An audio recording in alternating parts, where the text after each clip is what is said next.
IT에 관한 이야기를 가장 쉽게 전달해드리는 시간, 이인복의 IT 트렌드를 읽다 일상 IT입니다.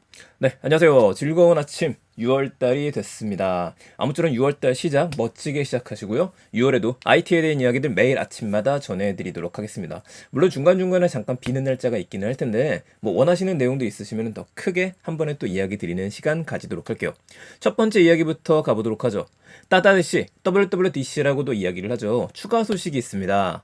애플의 연례 개발자 컨퍼런스에 원래 이게 그 개발자들이 모여서 이야기를 할 수 있고 새로운 것들, 어떤 것들 코딩하면 되는지 이런 것들을 보여주는 행사, 해커톤 같은 것들이 진행이 되는 건데 아무래도 항상 새로운 제품들 공개가 같이 되다 보니까 신제품 발표회에 가깝습니다. 다음 주 월요일부터 바로 시작이 되는데요. 이번 행사에서 역시 주목을 받는 거는 XR, 확장현실이라고 이야기를 하죠. VR과 AR을 애플에서 과연 어떻게 해석을 했었을까? 어떤 헤드셋을 내놓게 될까? 비용은 얼마일까? 정말 기대가 되기 때문에 저도 이번에는 알람을 맞춰놓고 볼 생각이고 굉장히 많은 유튜브 분들이 같이 생방송을 하지 않으실까 싶네요. 저는 뭐 생방송을 하면 보실 분들은 없기 때문에 다음날 정리해서 이야기 드리겠습니다. 자, 이번 제품 같은 경우에 8년 동안 노력을 했다라 그래요. 8년의 결과물을 볼 수 있으니까 과연 메타버스를 한껏 더 뛰어오르게 만들 수 있을지 그걸 기대해봐야 될 것 같습니다.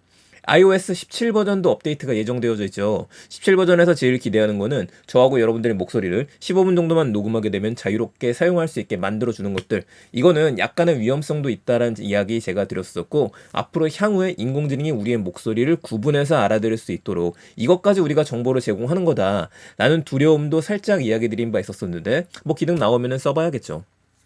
잠금 화면에 스마트 홈 기능도 추가한다라고 이야기가 하는데 국내에서는 쓸 일이 그렇게 많지는 않을 것 같아요. 아무래도 스마트홈 구축이 힘들다 보니까요.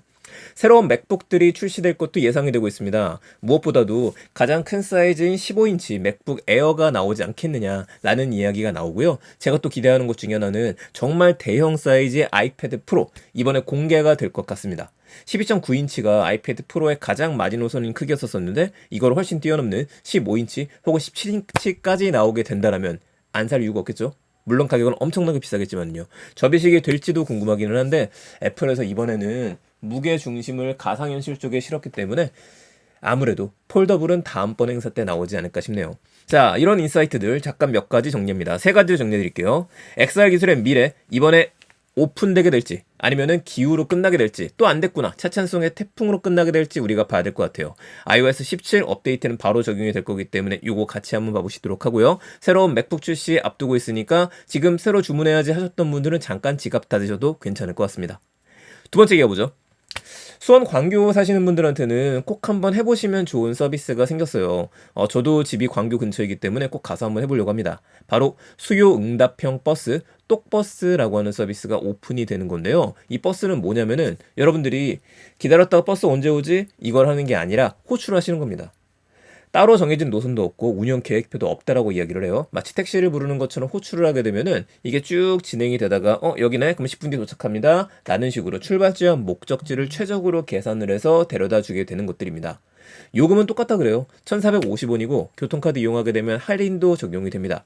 올해 8월까지 10개 시군에 126대 도입을 확대한다라고 이야기가 나왔고요. 수원이 제일 먼저 시작을 해요. 5월 말에 시작을 하고 점점점 넓혀가서 고양, 화성, 김포, 양주, 남양주, 하남 이런 지역들에 도입이 될 예정이라고 합니다. 저는 밤에 탈 수 있으면 제일 좋을 것 같기는 한데 이 버스 운행 시간은 다시 한번 알아볼 필요는 있을 것 같습니다. 자, 이게 가능한 이유 역시 인공지능 덕분이겠죠. 인공지능이 최적의 노선을 만들어 놨기 때문에 이거를 탑승하게 되면 좀 쉽다. 라고 이야기를 하는 거예요. 대중교통을 정말 쉽게 탈 수 있게 만들어주겠다 라고 하는 것들이고요. 취약 지역에도 중요한 역할을 할 수 있다라고 이야기를 하네요. 그래서 계속 제가 강조드리는 것 중에 하나가 기술은 결국에 사람을 향해야 됩니다. 사람을 향하게 되는 것 중에 하나는 이거죠. 맞춤형 서비스. 어떤 형식까지 맞춤화 시킬 수 있을 것이냐. 이게 새로운 키가 되지 않을까라는 생각해보게 되네요. 마지막 이야기입니다. 약간 우울한 소식 해야 될 것 같아요. LG U 플러스가 왓챠를 인수하기로 했었거든요, 이게. 꽤 오랫동안 추진했었던 이야기였었는데, 아쉽게도 인수가 지금 거절이 된 상태라고 나와 있습니다. 지브리 평생 소장도 있네요. 그래서 왓챠 입장에서는 조금 고민이 될 수밖에 없게 됐어요. 저도 예전에 왓챠를 썼었고 지금은 이제 왓챠를 안 보고 있기는 한데 뭐 여러 이유가 있기는 하지만 왓챠에서만 볼 수 있었던 굉장히 다양한 서비스들이 이제는 지금 웨이브에서도 들어갔고요. 또 티빙도 있고 너무 많은 서비스들이 있다 보니까 이게 참 쉽지가 않습니다.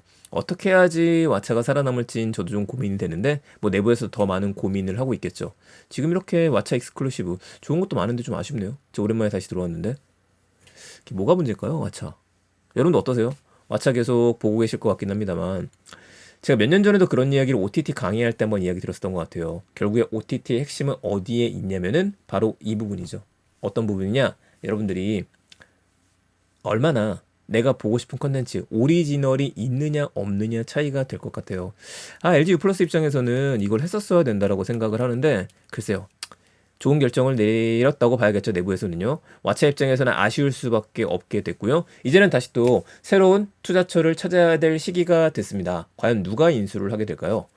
조심스럽게 생각해보자라고 한다면 저는 카카오가 매력적이지 않을까? 혹은 네이버에서 탐을 낼 만하다고 생각을 해요. 왜냐면 네이버나 카카오나 네이버는 겹치는구나. 카카오밖에 없네요.